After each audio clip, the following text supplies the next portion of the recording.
বাংলাদেশের 10 মিনিট স্কুলের আয়মান সাদিক থেকে শুরু করে বিভিন্ন ইউনিভার্সিটি, বাংলাদেশের যারাই ইন্টেলেকচুয়াল আছে এবং বাংলাদেশের যত সেরা আলেম আছে, বাংলাদেশের জেনারেল শিক্ষার লাইনে যারা আছে, যাদের ভেতরে ঈমান আছে, সবাই মার্চ ফর গাজা এই বিশাল আয়োজনে জনসমাবেশে সবাই অংশগ্রহণ করার জন্য ইতিমধ্যে কথা বলা শুরু করে দিয়েছে। জামাত ইসলামী, হেফাজতে ইসলাম, তাবলীগ, চরমনাই, বিএনপি, সেখান থেকে নিয়ে নুরুল হক নুরুর দল, এইদিকে ওই দল সেই দল যা আছে সব মিলে আমরা বাংলাদেশ মাজলুম ফিলিস্তিনিদের পাশে আসি। প্রয়োজনে ফিলিস্তিন পর্যন্ত লং মার্চ হবে গাজাকে উদ্ধার করার জন্য। বাংলাদেশের কোটি কোটি তাওহীদি জনতারা নিয়ে আছে, ঠিক কিনা বলেন?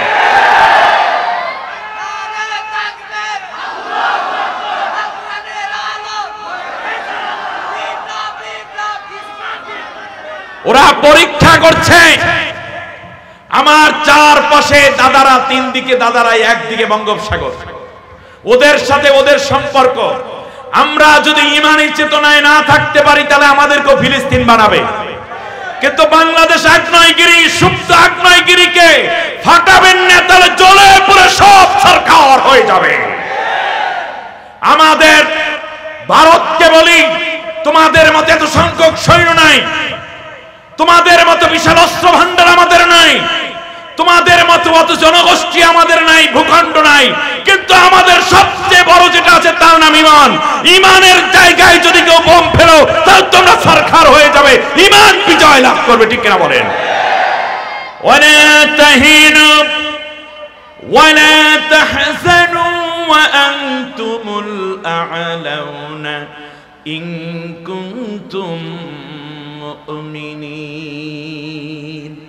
হতাশ হয়ো না, মন ভাঙা হয়ো না, তোমরাই বিজয় লাভ করবে যদি মুমিন হতে পারো। ফায়াতি মুলুকাল হিন্দা মুগাল্লালিন, নবীজি বলেছেন ভারত খান খান হবে, আর প্রত্যেকটা ছোট ছোট রাষ্ট্র থেকে তাদের রাষ্ট্রপ্রধানকে বেঁধে চোখের মধ্যে কালো কাপড় দিয়ে আটকে কোমরে রশি পরাইয়া তারপর মুসলিম শাসকের কাছে হাজির করা হবে।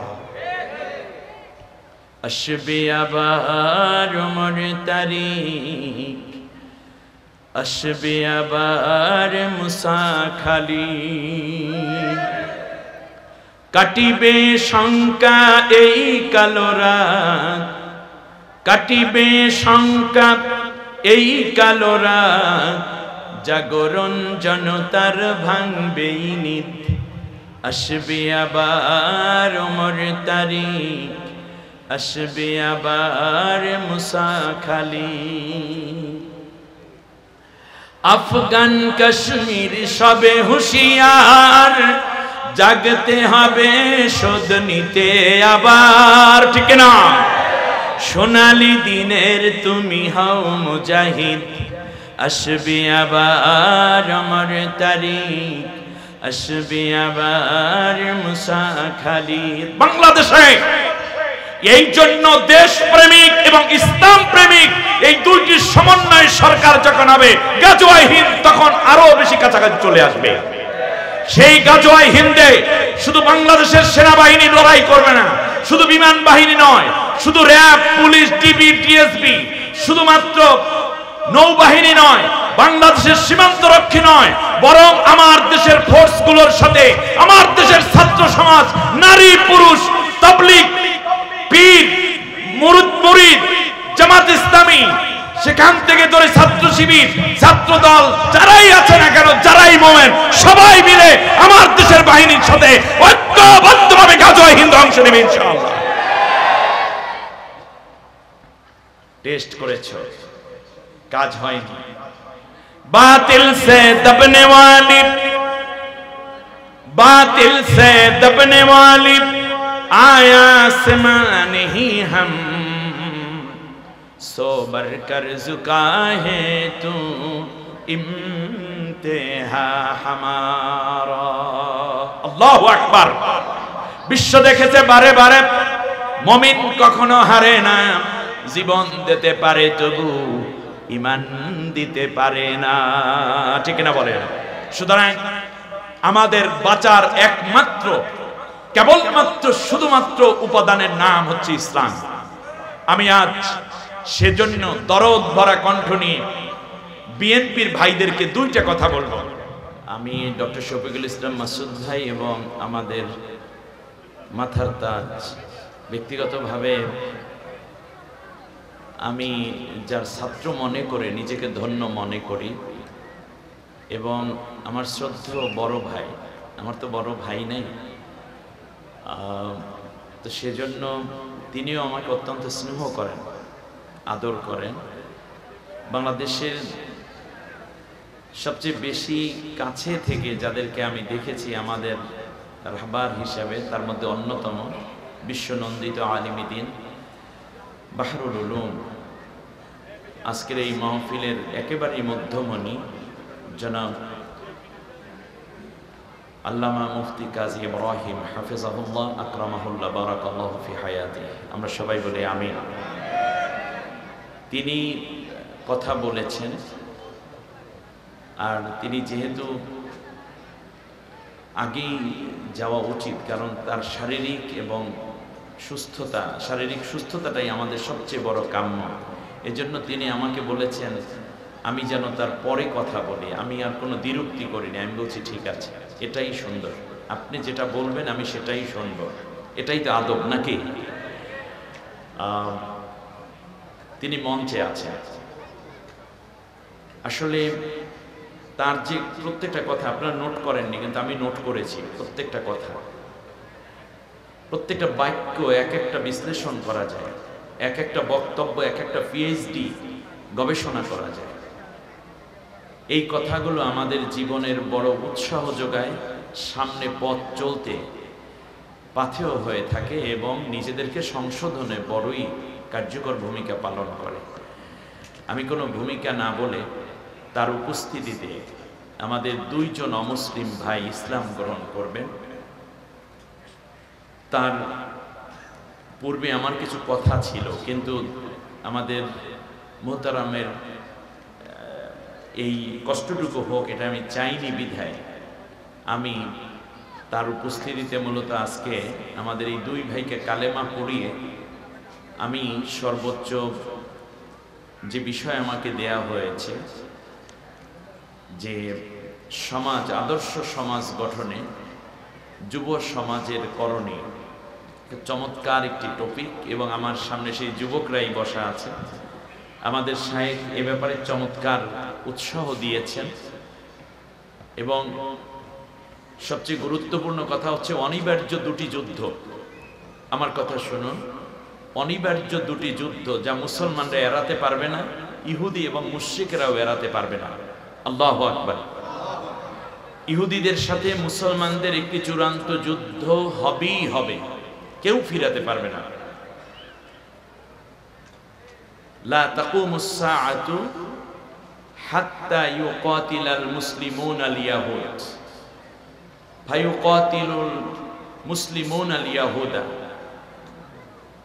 হাত্তা ইয়াখতাবিয়াল ইয়াহুদিয়্যু মিন ওয়ারাইল হাজারি ওয়াস শাজার ফায়াকুলুল হাজারু আবিশ শাজারু ইয়া আইয়ুহাল মুসলিম ইয়া আব্দাল্লাহ ইন্নাল ইয়াহুদিয়্যু মিন ওয়ারাই আও খালফি ফাতাআল ফাকতুলুহু ইল্লাল গরকদ ফাইন্নাহু মিন শাজারিল ইয়াহুদ। এত চমৎকার কথা নবীজি বলেছেন যে কিয়ামত হবে না ততদিন যতদিন না মুসলমানদের সাথে ইহুদিদের একটা চূড়ান্ত যুদ্ধ হয়। সুবহানাল্লাহ বলেন। সেই যুদ্ধে মুসলমানগণ ইহুদিদেরকে হত্যা করবে। আল্লাহু আকবার। মুসলমানদের এই বীরত্ব গাথায় ইহুদিরা শেষ পর্যন্ত গাছের আড়ালে এবং পাথরের আড়ালে লুকাবে। গাছ এবং পাথর মানুষের মতো কথা বলা শুরু করে বলবে যে হে মুসলিম, হে আল্লাহর গোলাম, আমার পেছনে ইহুদি আছে, তাকে হত্যা করো। শুধুমাত্র একটা গাছ বলবে না, তার নাম গরকদ, সেটা ইহুদিদের গাছ, ইহুদিদের শেল্টার গাছ। এই জন্য গাজায় প্রচুর গরকদ গাছ লাগানো হচ্ছে। কিন্তু মজার ব্যাপার হচ্ছে গাজা না শুধু, ইসরায়েলে। কিন্তু নবী সাল্লাল্লাহু আলাইহি ওয়াসাল্লাম বলতে চেয়েছেন যে অন্য গাছ এবং পাথর তো সবাই ধরিয়ে দেবে, কেবলমাত্র গরকত কথা বলবে না। এর মানে যদি ইহুদিদেরকে তালাশ করো গরকতের পেছনে, তাহলেই তোমরা তাদেরকে পেয়ে যাবে। সেই সময় ইহুদিদের শিশুদেরকেও হত্যা করা হবে, বৃদ্ধদেরকে হত্যা করা হবে, যুবকদেরকে হত্যা করা হবে, বৃদ্ধদেরকে হত্যা করা হবে। তখন যেন গোটা বিশ্বের বুদ্ধিজীবী জাতিসংঘ তথাকথিত বিভিন্ন রকমের ধনাঢ্যরা যেন বলতে না পারে এদের এই শিশুদেরকেও হত্যা করলো, মেয়েদেরকেও হত্যা করলো, যুবকদেরকেও হত্যা করলো, হায় হায় এই পুরো ইহুদিটাকেও হত্যা করলো। সেই জন্যই আল্লাহ রাব্বুল আলামিন এখন গাজায় বিভিন্ন এই শিশুদেরকে ওদের দ্বারা কিছু হত্যা করানো হচ্ছে, বৃদ্ধদেরকে হত্যা করানো হচ্ছে, যাতে করে পরবর্তীতে পৃথিবীর কোন পরাশক্তি তথাকথিত বুদ্ধিজীবীরা যেন মুখ খুলে কথা না বলতে পারে। তার কারণ এর আগে তোমরা শিশু মুসলমানদেরকে হত্যা করেছো। এটাই হচ্ছে মূল উদ্দেশ্য আমার আল্লাহর কথা। আরেকটি অনিবার্য যুদ্ধের কথা রাসূল সাল্লাল্লাহু আলাইহি ওয়াসাল্লাম বলেছেন, ইসাবাতানি মিন উম্মতি আখরাজাহুমাল্লাহু মিনান নার, ইসাবাতুন তাগজুল হিন্দা ওয়া ইসাবাতুন তাকুনু মা'a ঈসা ইবনে মারইয়াম আলাইহিস সালাম। নবীজি সাল্লাল্লাহু আলাইহি ওয়াসাল্লাম বলেছেন, এই হিন্দুস্তানে মুসলমানদের সাথে মুশরিকদের একটি চূড়ান্ত যুদ্ধ হবে। এই যুদ্ধ আপনি এড়াতে পারবেন না। নবীজি বলেছেন, দুই প্রকার উম্মতকে আল্লাহ তাআলা জাহান্নামের আগুন থেকে মুক্ত করে দিয়েছেন। তার মধ্যে একটি হচ্ছে গাজওয়ায়ে হিন্দ, যেটা হবে আমার শায়েখ চমৎকার করে সে ব্যাপারে ইঙ্গিত করেছেন। তার কথা শোনা দরকার ছিল আমাদের।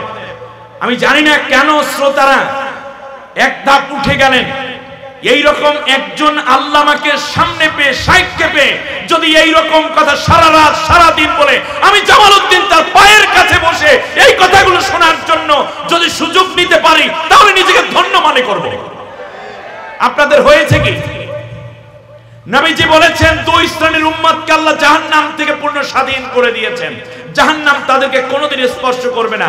একটা হলো যারা তাগজুল হিন্দা, হিন্দুস্তানে যারা যুদ্ধ করবে মুশরিকদের সাথে, মুশরিকরা মুসলমানদেরকে হত্যা করবে, বাড়িঘর লুটপাট করবে, আগুন দিয়ে পোড়াবে, মসজিদগুলো ভাঙবে।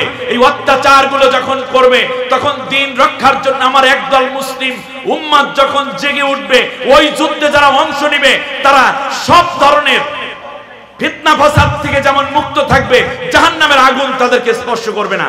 আর হযরত ঈসা আলাইহিস সালামের সাথে মিলে দাজ্জালের বিরুদ্ধে যারা যুদ্ধ করবে, আমরা বদর পাইনি, উহুদ পাইনি, খন্দক পাইনি, নবী পাইনি, সাহাবী পাইনি, তাবিঈন পাইনি, কিন্তু গাজওয়ায়ে হিন্দ যখন আসবে, এইটা যদি হয় তাহলে বদর, উহুদ, খন্দকের চেয়ে কোনো অংশে কম হবে না। তার কারণ এই কথা আল্লাহর নবী আমাদের জন্য সুযোগ তৈরি করে দিয়ে গেছেন। গাজওয়ায়ে হিন্দ যারা অংশ নেবে তারা জান্নাতি। আবু হুরায়রা রাদিয়াল্লাহু তাআলা এই হাদিস শুনে দাঁড়িয়ে গিয়েছিলেন। তিনি বললেন, ইয়া রাসূলুল্লাহ, আমার জন্য দোয়া করুন, আল্লাহ যেন গাজওয়ায়ে হিন্দ পর্যন্ত আমাকে জীবিত রাখেন। যদি সুযোগ পাই তাহলে অবশ্যই আমি সেই যুদ্ধে আমার সন্তান সন্ততি এবং আমি সবাই যুদ্ধে অংশ নিব, জান মাল দিয়ে লড়াই করব। যদি শহীদ হয়ে যাই তাহলে জান্নাতি, বেঁচে থাকলে যতদিন বাঁচবো জান্নাতি মানুষ হিসাবে বাঁচবো, মরার সাথে সাথে আবার জান্নাত হয়ে যাবে। আল্লাহর নবী বলেছেন, এই সময় আমার উম্মত তিনটি গ্রুপে ভাগ হয়ে যাবে। ওয়াহিদুন ফিল জান্নাহ, ইসনানে হুমা ফিন নার। এক প্রকার জান্নাতে যাবে আর দুই প্রকার জাহান্নামে যাবে। জাহান্নামে যারা যাবে তারা একদল হবে এরকম, দেখি কি হয়, দেখি কি হয়। আর এই এখান দিয়ে মাইরে ফেলাইছে 10 জন মুসলিম, তাদের কি হয়েছে? ওখান দিয়ে মসজিদ একটা ভাঙছে, তাদের কি হয়েছে?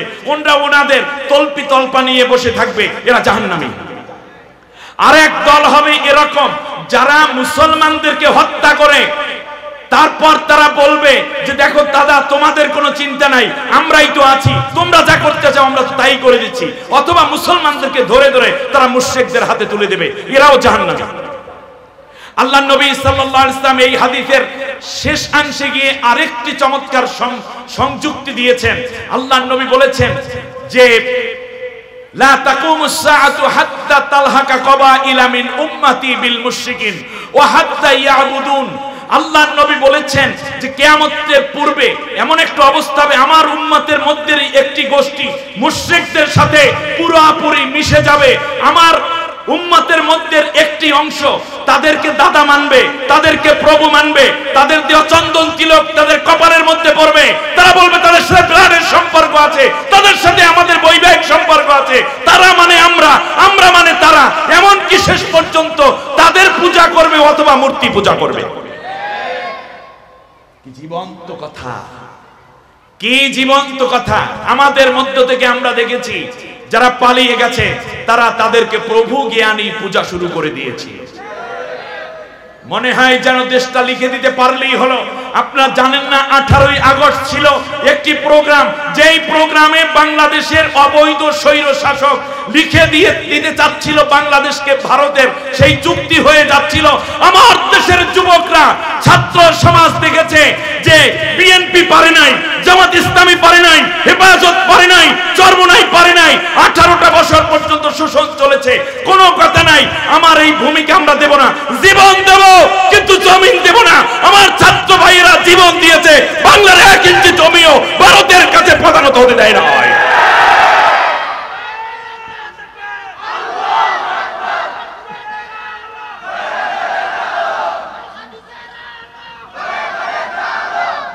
আলহামদুলিল্লাহ।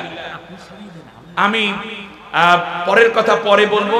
আমি আমার এই বরকতের হাতটা দিয়ে এদেরকে একটু ইসলামের জন্য এখন ডেকে নিচ্ছি। আমি পরে আবার কথা বলবো ইনশাআল্লাহ, অসুবিধা নাই তো কোনো? ব্যাস, ওকে। আলোচ্য বিষয় আমার চলে যাচ্ছে। আমি দোয়া চাইবো আমাদের কাছে। দেখি তো তোমাদের ইয়েগুলো দাও।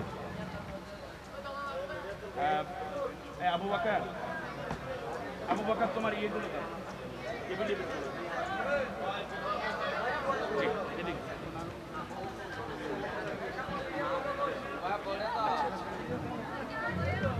সম্মানিত ভাইরা, আমি একটু রিস্ট্রিকশনের কথা বলছি, আপনারা দয়া করে কেউ লাইভ দিবেন না। এই প্রোগ্রাম লাইভ দিলে ওদের ক্ষতি হয়ে যাবে। নরেল চাকমা ইসলাম গ্রহণ করবেন এবং ওনার ওয়াইফও আছে এবং তার একটা বাচ্চা আছে, ক্লাস 3-তে পড়ে। বড় মেয়েটা ক্লাস 9-এ পড়ে। অ্যাটলিস্ট এক ফ্যামিলির 3 জন আলহামদুলিল্লাহ পড়ে। আপনি একটু আসেন মেহেরবানি করে ভাই। বর্তমানে আমার ভাইয়ের নাম পছন্দ করেছেন মোহাম্মদ নূর মোহাম্মদ, আলহামদুলিল্লাহ বলেন। বর্তমান নাম নূর মোহাম্মদ। আমাদের প্রিয় শায়েখ, আমার মাথার তাজ। আরে আমি যদি জীবনে সরাসরি মুফতি কাজী ইব্রাহিম সাহেবের দার্সের ক্লাসে বসতে পারতাম, আমার জীবনটা ধন্য হতো, আমার জীবনটা ধন্য হতো। আমি জানি না মানুষের হায়াত মানুষকে দেয়া যায় কিনা। আমি ব্যক্তিগতভাবে দোয়া করি আমাদের মতো জামালউদ্দিনকে আল্লাহ হায়াত কমিয়ে দিয়ে মুফতি কাজী ইব্রাহিমদেরকে আল্লাহ বাঁচিয়ে রাখুন। আল্লাহু আকবার। আমাদের রত্ন আপনারা বুঝতে পারবেন যেদিন হারিয়ে যাবে। আল্লাহ যেন আমাদের এই মাথার তাজদেরকে আরো উজ্জ্বলতার সাথে পথ প্রদর্শকের ভূমিকা পালন করার তৌফিক দান করে। আসেন দেখি তো একটু, আপনি ওই হাতটার মধ্যে একটু হাত দেন, এইদিকে ফিরে, এইদিকে ফিরে, এই হাতে একটু হাত দেন। আমি যা বলি আপনি বলবেন তা। হ্যাঁ, বলেন লা ইলাহা ইল্লাল্লাহু মুহাম্মাদুর রাসূলুল্লাহ। আল্লাহ তাআলা ব্যতীত আর কোনো মাবুদ নাই, ইলাহ নাই, উপাস্য নাই। হযরত মুহাম্মদ সাল্লাল্লাহু আলাইহি ওয়াসাল্লাম আল্লাহ তাআলার রাসূল। কালেমায়ে শাহাদা, আশহাদু, এভাবে একটু হাত উঁচু করেন। আশহাদু আল্লাহ ইলাহা ইল্লাল্লাহু ওয়াহদাহু লা শারীকা লাহু ওয়া আশহাদু আন্না মুহাম্মাদান আবদুহু ওয়া রাসূলুহু। আমি সাক্ষ্য দিচ্ছি, আমি দৃঢ়ভাবে সাক্ষ্য দিচ্ছি আল্লাহ তাআলা ব্যতীত আর কোনো সত্য মাবুদ নাই, ইলাহ নাই, প্রভু নাই। তিনি এক, অদ্বিতীয়, তার কোনো শরীক নাই, অংশীদার নাই। আমি আরো সাক্ষ্য দিচ্ছি হযরত মুহাম্মদ সাল্লাল্লাহু আলাইহি ওয়াসাল্লাম আল্লাহ তাআলার রাসূল, তারপরে আর কোন সত্য নবী কিংবা রাসূল নাই। আমিন আমিন আল্লাহুম্মা।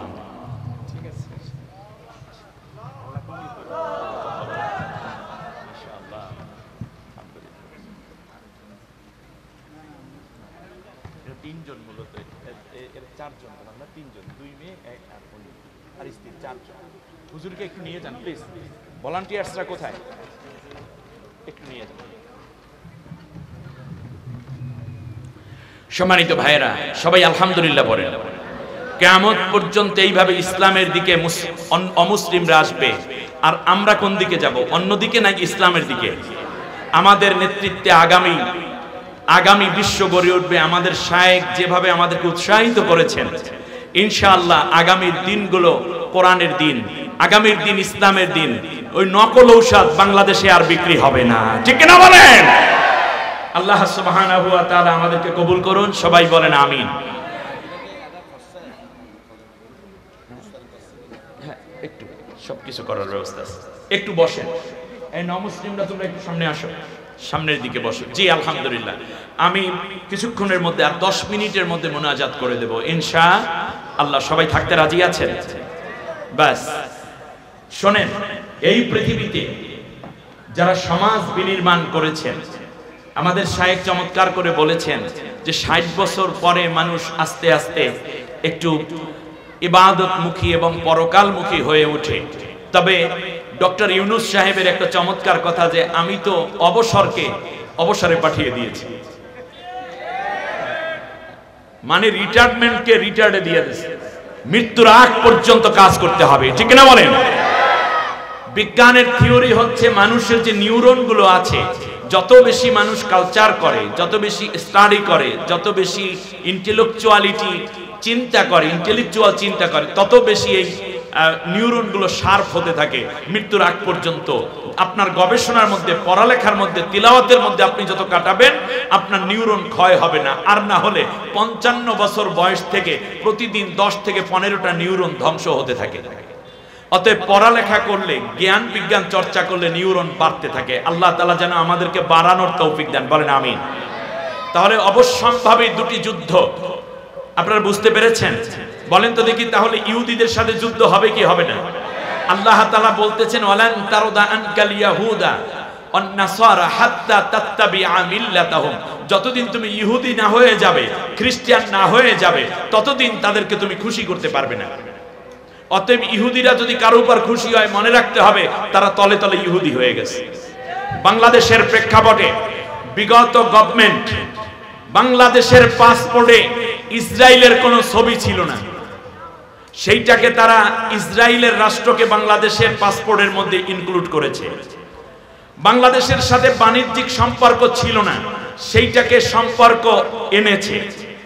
এমনকি বাংলাদেশে ইহুদিদের আগমন তথা এই দেশে আসা নিষিদ্ধ ছিল, কিন্তু বিগত গভর্নমেন্ট ইহুদিদেরকে ভিসা দিয়ে বাংলাদেশে আসার সুযোগ করে দিয়েছে। আমার কথা আপনাদের বুঝে আসে না মনে হয়? আর মুশরিক, আল্লাহ তাআলা বলেছেন যে ইন্নাল্লাযীনা কাফারু মিন আহলিল কিতাবি ওয়াল মুশরিকিনা উলাইকা হুম শাররুল বারিয়া। এটা আমার কথা নাকি? যারা আহলে কিতাবদের মধ্যে কুফরি করে এবং মুশরিক যারা মূর্তি পূজারী, তারা পৃথিবীর নিকৃষ্ট সৃষ্টি। ইহুদিদেরকে আল্লাহ তাআলা বলেছেন গায়রিল মাগদুবি আলাইহিম ওয়ালাদ-দাল্লিন। ইহুদিরা হচ্ছে আল্লাহর গজব প্রাপ্ত একটা জাতির নাম। হিটলার 60 লক্ষ ইহুদিকে হত্যা করে অল্প কাটে ইহুদি বাঁচাইয়া বলেছে যে আমি কেন ইহুদিদেরকে হত্যা করলাম তা যেন বিশ্বের মানুষ বুঝতে পারে, সেই জন্য কয়টা ইহুদিরে বাঁচাই রাখে। আর সেটাই তো হচ্ছে। শুধু তাই না, আল্লাহর নবী বলেছেন ইহুদিদের কোনো স্থায়ী বাসস্থান থাকবে না দুনিয়ায়। আল্লাহু আকবার বলেন। ইহুদিদের কি থাকবে না বলেন? এরা সব সময় রিপুলস থাকবে, এরা সব সময় রোহিঙ্গা থাকবে, এরা সব সময় নিজের বসত বাড়িহীন থাকবে। প্রতি 80 বছর অন্তর অন্তর, শুনুন, প্রতি 80 বছর অন্তর অন্তর ইহুদিদের পতন হয়। অলরেডি বর্তমানে ৭৬ বছর চলছে, আর 4 বছরের মধ্যে এই ইহুদিরা ধ্বংস হয়ে যাবে।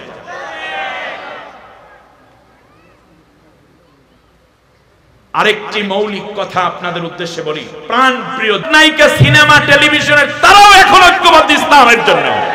ব্যবসায়ীরা ঐক্যবদ্ধ, কেবলমাত্র ভারত এবং মোসাদের কিছু দালালরা বাংলাদেশ ইসলামের জন্য ঐক্যবদ্ধ হতে পারছে না। ঠিক কিনা বলে?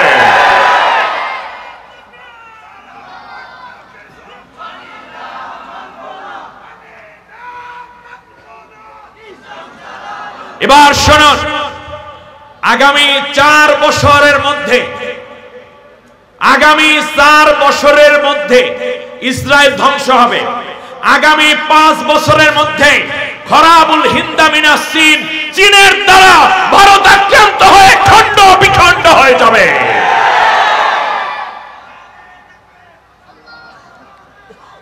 এবার শুনুন, নবীজির সেই নির্দেশনা, আল্লাহর নবী সাল্লাল্লাহু আলাইহি ওয়াসাল্লাম যখন এই হাদিস বর্ণনা করতেছিলেন, তখন বিশ্বনবী সাল্লাল্লাহু তাআলা আলাইহি ওয়াসাল্লাম যে কাজটি করেছিলেন, ওদিকে তাকানোর দরকার নাই, এটা ভলান্টিয়ার্স আছে, ওটা মিট করে দিবে।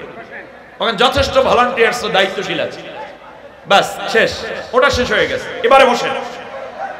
আরে ভাই, বিভিন্ন জায়গায় কিন্তু একটু সমস্যা হতেই পারে। সবাই জিকির করেন লা ইলাহা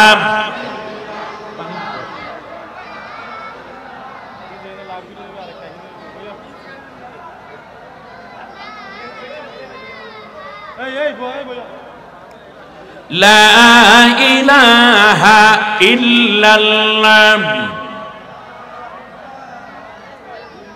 লা ইলাহা ইল্লাল্লাহ মুহাম্মাদুর রাসূলুল্লাহ সাল্লাল্লাহু আলাইহি ওয়াসাল্লাম।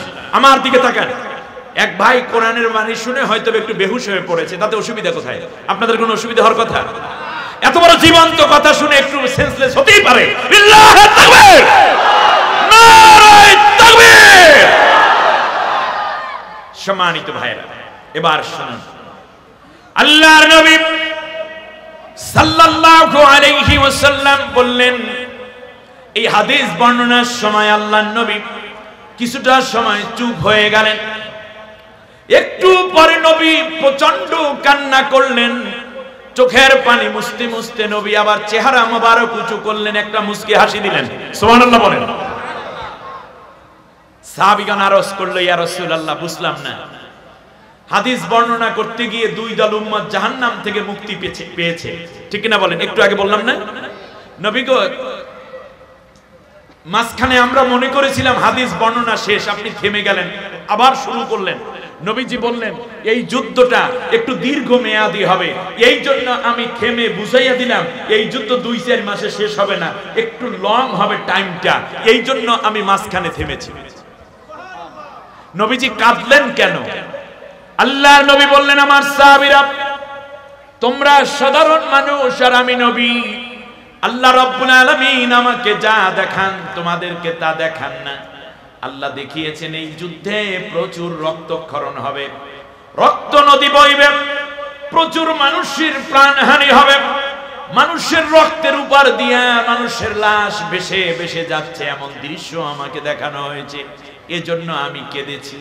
নবী হাসলেন কেন? আল্লাহ নবীর সাহাবীগণ বলল, ইয়ার নবীজি বললেন, আমার সাহাবীরা শোনো, আল্লাহ তাআলা আমাকে দেখিয়েছেন যুদ্ধ যত বড়ই সময়, যতই দীর্ঘ হোক না কেন, আর যতই জীবন এবং রক্তক্ষয়ী হোক না কেন, আল্লাহ আমাকে দেখিয়েছেন চূড়ান্ত পর্যায়ে আমার আল্লাহ আমার উম্মতের হাতে কালেমার পতাকা বিজয়ী হিসাবে তুলে দিয়েছে। সুবহানাল্লাহ, সুবহানাল্লাহ। চায়না থেকে যুদ্ধ শুরু হবে। বর্তমান সময়ে বাংলাদেশ চীনের সাথে প্রচুর চুক্তি করতে যাচ্ছে। আপনারা জানেন 27 কিলোমিটার লম্বা তিস্তা ব্যারেজ নতুন করে কার্যক্রম শুরু করছে, যেই তিস্তা দিয়া ভারত প্রতি বছর আমাদেরকে ডুবায়। আমরা দিয়েছিলাম কন্যা, তারা দেশে বন্যা। উত্তরবঙ্গকে ডুবিয়ে মারে প্রতি বছর ভারত, নদী শাসনের নামে আমাদেরকে ড্রাই সিজনে পানি দেয় না, বর্ষাকালে পানি ছেড়ে দিয়ে ঘর বাড়ি ফসল সব নষ্ট করে শোষণ করছে, ঠিক কিনা বলেন? এই দায়িত্ব নিয়েছে চীন। এবারে আমাদের চাচামেয়া গিয়ে, ডক্টর ইউনূস চাচা গিয়ে এই চুক্তি করে আইছে। কারণ বাংলাদেশের কেউ যদি এই কার্যক্রম শুরু করে তাহলে তো ওরা গুলি মেরে শেষ করে দিবে। তো চায়নার একটা সৈন্যের গায়ে যদি ওরা গুলি নিক্ষেপ করে, আঘাত করে, ওদের 100 সৈন্যকে চায়না ধ্বংস করতে একটু পিছপা হবে না, ঠিক কিনা বলেন? আগামী 50 বছর বাংলাদেশকে চীন কি দিতে চাই তার প্রোফাইল অলরেডি হাতে দিয়ে দিছে।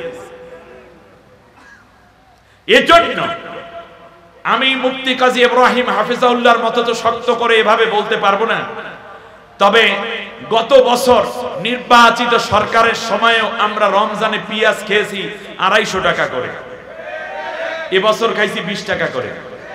আলুর কেজি 12 থেকে 15, আর গত বছর ছিল 70 থেকে 75। আর বাকিগুলো যা আছে সব ষড়যন্ত্রের কারণে হচ্ছে।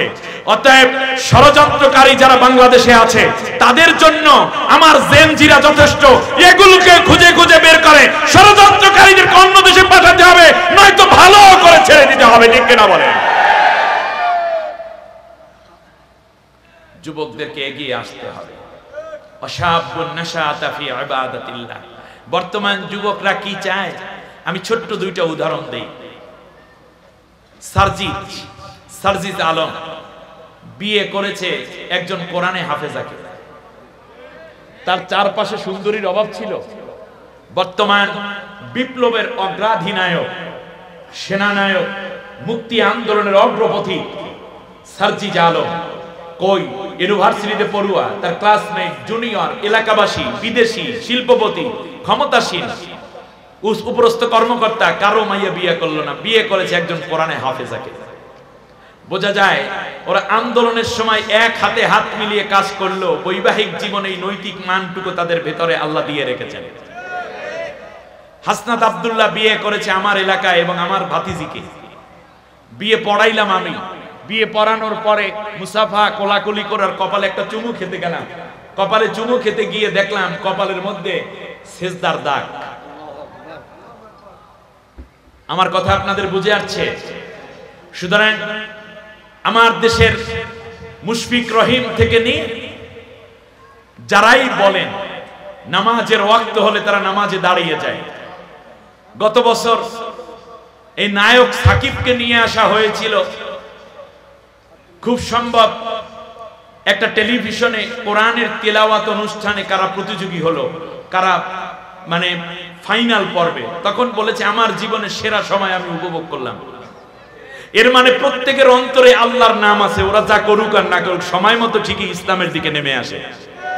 আগামী কালকে বাংলাদেশের 10 মিনিট স্কুলের আয়মান সাদিক থেকে শুরু করে বিভিন্ন ইউনিভার্সিটি, বাংলাদেশের যারাই ইন্টেলেকচুয়াল আছে এবং বাংলাদেশের যত সেরা আলেম আছে, বাংলাদেশের জেনারেল শিক্ষার লাইনে যারা আছে, যাদের ভেতরে ঈমান আছে, সবাই মার্চ ফর গাজা এই বিশাল আয়োজনে জনসমাবেশে সবাই অংশগ্রহণ করার জন্য ইতিমধ্যে কথা বলা শুরু করে দিয়েছে।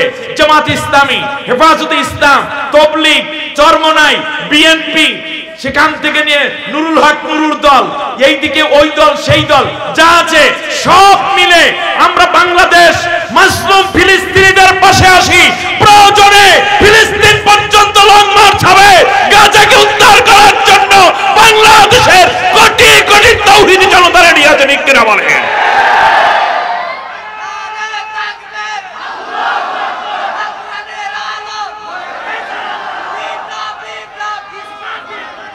ওরা পরীক্ষা করছে।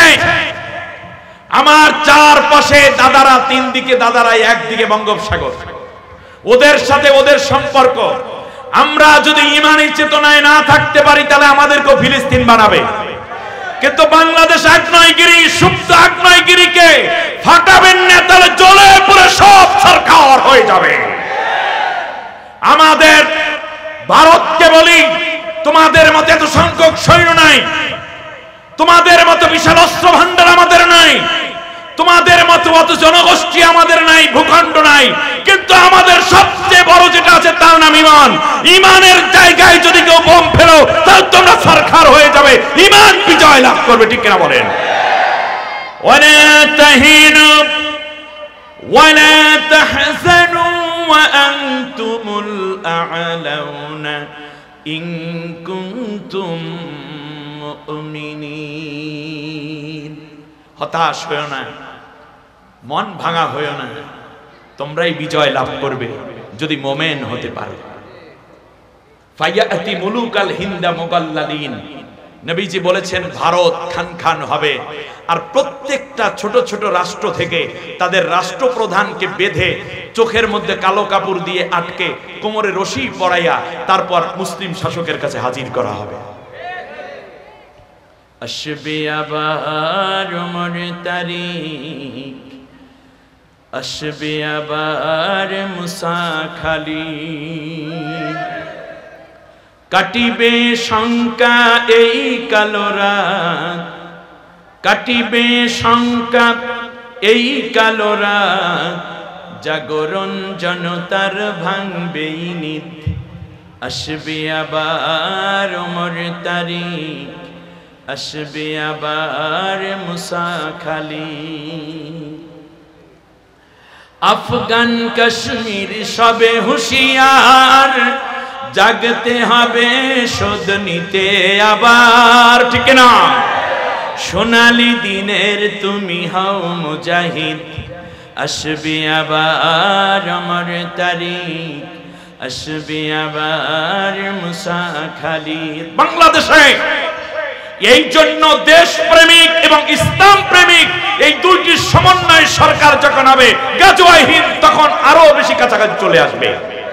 সেই গাজওয়ায়ে হিন্দে শুধু বাংলাদেশের সেনাবাহিনী লড়াই করবে না, শুধু বিমান বাহিনী নয়, শুধু র্যাব, পুলিশ, ডিবি, টিএসবি, শুধুমাত্র নৌবাহিনী নয়, বাংলাদেশের সীমান্ত রক্ষী নয়, বরং আমার দেশের ফোর্সগুলোর সাথে আমার দেশের ছাত্র সমাজ, নারী, পুরুষ, তাবলীগ, পীর, মুরিদ, জামাত ইসলামী, সেখান থেকে ধরে ছাত্র শিবির, ছাত্র দল, যারাই আছে না কেন, যারাই মোমেন, সবাই মিলে আমার দেশের বাহিনীর সাথে ঐক্যবদ্ধভাবে গাজওয়ায়ে হিন্দ অংশ নেবে ইনশাআল্লাহ। টেস্ট করেছো, কাজ হয়নি। বাতিল সে দবনে ওয়ালি, বাতিল সে দবনে ওয়ালি, आया आसमान ही हम, सोबर कर झुका है तू इम्तिहा हमारा। আল্লাহু আকবার। বিশ্ব দেখেছে বারে বারে মুমিন কখনো হারে না, জীবন দিতে পারে তবু ঈমান দিতে পারে না, ঠিক না বলেন? সুতরাং আমাদের বাঁচার একমাত্র, কেবলমাত্র, শুধুমাত্র উপাদানের নাম হচ্ছে ইসলাম। আমি আজ সেজন্য দরদ ভরা কণ্ঠ নিয়ে বিএনপির ভাইদেরকে দুইটা কথা বলবো। আপনাদের ব্যক্তিগতভাবে আমারও প্রচন্ড ভালোবাসার একটি জায়গার নাম শহীদ প্রেসিডেন্ট জিয়াউর রহমান, ঠিক না বলেন? কোটি কোটি মানুষ যাকে ভালোবাসে, আপনাদের ভালোবাসার এই জায়গাটা, জিয়াউর রহমান এত পপুলার কেন এই জাতির কাছে? বলেন বলেন তো দেখি। জিয়াউর রহমান এই বাংলাদেশি মানুষের কাছে এত বেশি প্রিয় এই জন্য যে তিনি ইসলামকে ভালোবাসতেন, তিনি আলেম ওলামাদেরকে ভালোবাসতেন, তিনি সংবিধানে বিসমিল্লাহির রহমানির রহিম সংযোজন করেছেন, তিনি ধর্মনিরপেক্ষ এবং পুঁজিবাদকে বাদ দিয়ে, সমাজতন্ত্রকে বাদ দিয়ে তিনি আল্লাহর প্রতি অবিচল আস্থা ও বিশ্বাসের কথা লিখেছিলেন। তিনি উলামায়ে কিরামদের জন্য কাজ করেছেন। আরাফাতের ময়দানে এখনো শত শত না কয়েক হাজার গাছ আছে যেগুলো নিম গাছ, কিন্তু ওই দেশের মানুষরা এটাকে সাজারাতুজ জিয়া, সাজারাতুজ মানে জিয়া গাছ। আরব দেশে তো অন্য কোনো গাছ থাকে না। আরাফাতের ময়দানে তিনি এই গাছগুলো হেলিকপ্টার, বিমান ভরে নিয়ে লাগাই দিয়েছেন।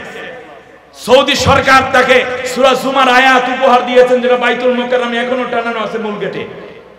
ইসলামের জন্য তার এই অনবদ্য ভালোবাসার জন্য আল্লাহ তাআলা এই জাতির মধ্যে তার ভালোবাসা সৃষ্টি করে দিয়েছেন।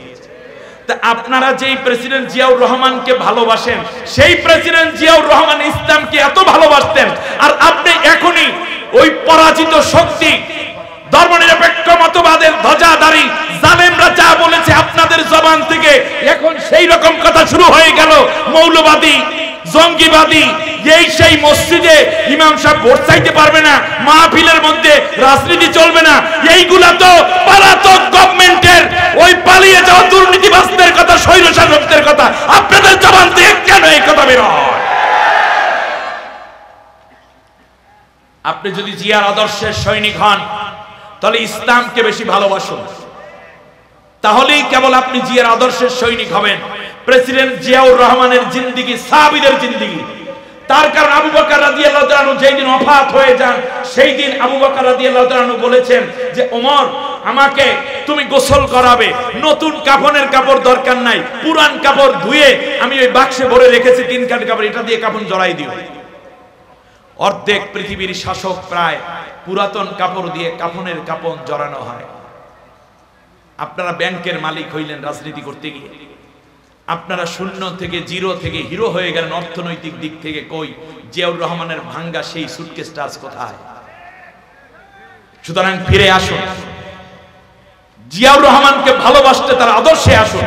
আর জিয়াউর রহমান কোরআনকে ভালোবাসার কারণে এত মহান হয়েছেন, ইসলামকে ভালোবাসার কারণে। অতএব আপনারা ইসলামের পক্ষে কথা বলেন, গোটা জাতি আপনাদের দিকে ঝুঁকবে। যদি কোনো ক্রমে এই জাতি বুঝে ফেলে আপনারা ইসলামের বিরুদ্ধে চলে যাচ্ছেন, তাহলে কিন্তু আর পাত্তা পাবেন না। একটা ভালো বুদ্ধি শিখাই দিয়ে গেলাম। যদি ভালো হতে চান তাহলে এইভাবেই আমার মনে হয় আসা দরকার। তার কারণ মূল বিএনপির যারা, তারা কিন্তু ইসলামের বিরুদ্ধে বলে না। কয়েকটা বামপন্থী রামপন্থী ঢুইকা সোজা সুজি যদি আমি আরো ভাঙিয়ে বলি, তাহলে পালিয়ে যাওয়া গভর্নমেন্ট এবং ভারতের কিছু প্রেতাত্মা যাদের উপর ভর করেছে, তারা ওদের সুরে কথা বলে বাংলাদেশের মুসলমানদের মধ্যে আবার ডিভাইড তৈরি করতে চায়, আবার তারা ভাগ তৈরি করতে চায়, আবার আমাদের মধ্যে অনৈক্য সৃষ্টি করতে চায়। বিএনপির নির্বাহী বিভাগকে আমি অনুরোধ করব, নীতি নির্ধারণীদেরকে, এদেরকে আইডেন্টিফাই করুন, এদেরকে সামনে নমিনেশন দিবেন না, তার লাল বাতি জ্বলবে, বাক্সে ভোট পাবেন না। আল্লাহ সুবহানাহু ওয়া তাআলা আমাদেরকে কবুল করুন। বর্তমান প্রজন্ম সম্বন্ধে একটা কথা শুধু বলি, কোরআনের মধ্যে আল্লাহ তাআলা 3টা হকের কথা বলেছেন। 1 নম্বর হচ্ছে হাক্কুল, একটা হচ্ছে ইলমুল ইয়াকিন, হলো 3টা। একটা হলো হাক্কুল ইয়াকিন, আরেকটা হলো ইলমুল ইয়াকিন, আর একটা আইনুল ইয়াকিন। কয়টা ইয়াকিন? একটা ছিল শুধুমাত্র মানুষরা বলতো আর অন্ধের মতো বিশ্বাস করে নিত, এইরকম একটা সময় ছিল কিনা। এখন এটাকে অ্যাসেম্বল করে ইলমুল ইয়াকিনে পরিণত হয়েছে। কিন্তু বর্তমান যেই প্রজন্ম, এরা শুধুমাত্র শুনি রাজি থাকে না, সন্তুষ্ট হয় না, বরং তারা দেখতে চায়। এই চট্টগ্রামের বিশাল প্যারেড ময়দানে মাহফিল হতো, আল্লামা সাইদি সাহেব যখন ওয়াজ করতেন, কোটি লক্ষ লক্ষ মানুষ ওই মাথা থেকে সাইদি সাহেবকে দেখতে পেত না, কিন্তু সবাই চুপ থাকতো, নড়াচড়া করতো না। কানে শুনছে তো আলহামদুলিল্লাহ। অথবা ক্যাসেট ট্যাপের মধ্যে দেওয়া থাকতো, ওই ট্যাপ বাজাইতো আর বসে বসে ওয়াজ শুনতে আর কানতে দেখতো না। এখন মানুষ মোবাইলে দেখতে পায়, ঠিক না বলেন? তা একটা সময় ছিল মানুষ সন্তুষ্ট থাকতো কি দিয়ে? শুনে। আর এখন এই যুগটা কিসের দিন? দেখার যুগ। হুজুর দেখি তো কি আছে, বলেন হুজুর আসলে আছে কিনা। এই যে মোবাইলে দেখে, শুধুমাত্র এখন আর অডিও চলে না, এখন ভিডিও চলে। এই জন্য দেখবেন আমাদের মিজান আজারি ভাই সহ বড় বড় মাহফিল যখন হয়, তখন পিছনে এলইডি দেওয়া হয়, মাঝখানে বড় বড় এলইডি দিয়ে দেওয়া হয়। যেমন আজকের মাহফিলের পিছনে এলইডি দেওয়া আছে, ঠিক না? এর মানেই হচ্ছে এই যে এখন শুনে শুধু সন্তুষ্ট না, কিসে সন্তুষ্ট? অতএব 18 বছর পর্যন্ত বিগত গভর্নমেন্ট, পালিয়ে যাওয়া গভর্নমেন্ট শুধু শুনাইছে একটা, দেখাইছে আর একটা। তাহলে আমাদের ছেলেপান্ডা যে আন্দোলন করলো, তারা কি এই 23-25 বছরের বাচ্চারা, ছাত্র ভাইরা, এরা কি শোনা কথায় কান্দেছে না দেখা কথায় কান্দেছে? দেখা কথায়। সুতরাং বর্তমান রাজনৈতিক নেতৃবৃন্দকে বলবো, শুধুমাত্র গাল ভুলাইয়া গলার মোটা কইরা বললেই হবে না, এদেরকে দেখাইয়া দিতে হবে আমরা জাতির কল্যাণ চাই, আমরা জাতির পাশে দাঁড়াই, আমরা মানুষের খেদমত করি, এই জিনিস যদি না দেখাতে পারেন তাহলে শুধু বললে আমার এই প্রজন্মকে সন্তুষ্ট করা সম্ভব না। এরপরের আলফা জেনারেশন যারা আসতেছে তারা শুধুমাত্র দেখে সন্তুষ্ট হবে না, ধরে সন্তুষ্ট হবে। কথাটা বোঝেন নাই মনে হয়? ধরে দেখবে তারা, যখনই তারা দেখবে, মনে করেন এই কোরআনটা আগে তেলাওয়াত শুনে শেষ, এরপর বাচ্চারা দেখা শুরু করলো, এরপর এখানে আঙ্গুল দিয়ে দেখা শুরু করবে। যখনই ইসলামের বিষয়গুলোতে তারা ধরে দেখা শুরু করবে তখন ইসলামের বিজয় হয়ে যাবে। পরের প্রজন্ম আসতেছে যারা শুধু শুনি দেখি সন্তুষ্ট হবে না, তারা স্পটে গিয়ে দেখা তারপর প্রমাণ করে তারপর বিশ্বাস করবে। অতএব তাদের সেই ইলমুল ইয়াকিনের জায়গাটা সামনে আলফা জেনারেশন আসতেছে। অতএব আজকের এই যুবকদেরকে বুঝতে হলে ওরা আপডেটেড এবং ইন্টেলেকচুয়াল আপগ্রেড। আমি মোবাইল ধরেছি, মনে করেন আমার বয়স যখন প্রায় 30 বছর তখন আমি মোবাইল পেয়েছি, আর আমার বাচ্চা 3 মাসের সময় মোবাইল হাতে নিয়ে অলরেডি কানে শোনা শুরু করে দিয়েছে। তাহলে বোঝা যায় আমার 30 আর 3 মাস, আমার 30 বছর 90 3 বারং 36, 360 মাস, আর ওর হইল মাত্র 3 মাস। এ মানে কত আপডেটেড, খেয়াল করেন নাই আপনারা? বর্তমান চলতেছে 5G চলতেছে না? 5G মানে কি বোঝেন?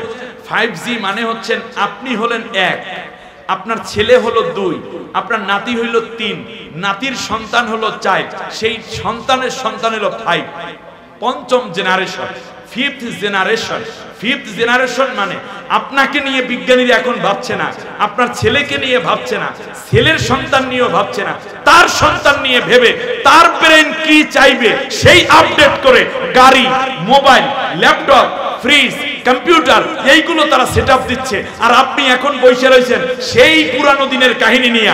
আপনি বোকা, আপনি বুঝতে পারেন নাই বর্তমান জেনারেশন কি চায়। অতএব যুবক ভাইয়েরা, আগামীর দিন তোমাদের, তবে সেই দিন কোন দিকে যাবা?